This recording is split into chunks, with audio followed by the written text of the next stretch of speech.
Welcome back. This has been a record-breaking August as far as heat. It's a big conversation.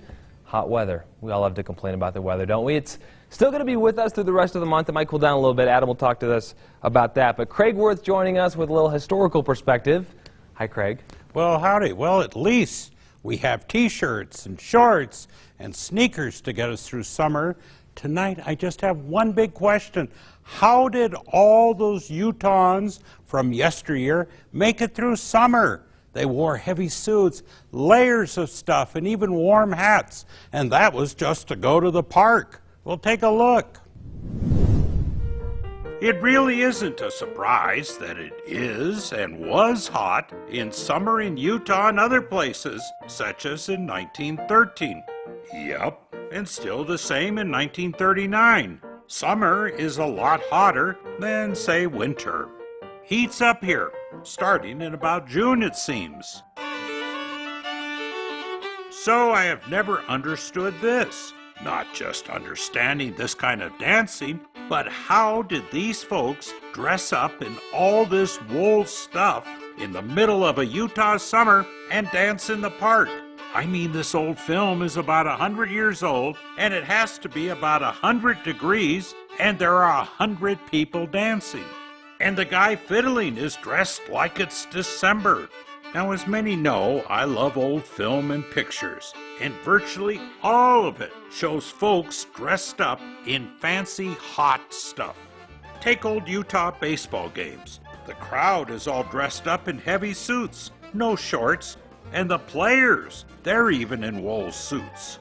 You know, not one person ever thought maybe it would be swell to take off the suit jacket and start a trend.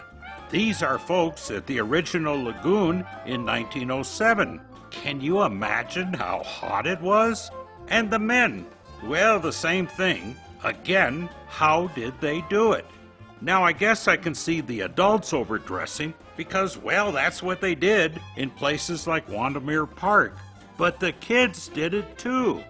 Yes, the Methodists from Park City and the families in the mountains. Even the Southern Utah Democrats seem to require party members to dress up in hot layers at their picnic of 1915. You know, maybe that's why there aren't more of them around today. Yes, every summer event seems formal with lots of clothes, and it's hot. Like film from the dedication of the This Is the Place monument. Now, we always know July 24th is a scorcher. And look at everyone. This had to be hot. Well, 25 years ago, I interviewed the daughters of President J. Reuben Clark, who were there in 1947. It was really hot. Terribly hot. Very hot. I checked. It was 94 degrees that day. And what is amazing about all this, no one really looks hot in any of the films or pictures. People were dressed up, you know, you wore dresses and you didn't just wear what we wear these days when we go to something like that. So the whole purpose of this story is this, the question of how did people do this? How did they have 50 pounds of wool on them summer after summer and survive the heat?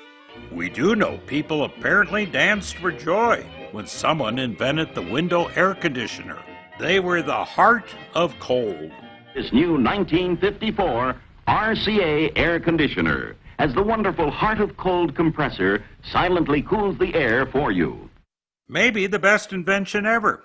Think you could open the window a little wider? So we can let some more hot air in? We think you'd have better luck with the Kelvinator Speedy Mount air conditioner on your side. Maybe it's cooler in the living room. With Kelvinator's automatic air direction control, you'd never have to work hard at getting a good night's sleep again. The Kelvinator Speedy Mount air conditioner. Well, okay, but I'm still glad I didn't have to wear this stuff, or actually to even dance. Now, the good news is that the average high September temperature is actually below 80 degrees.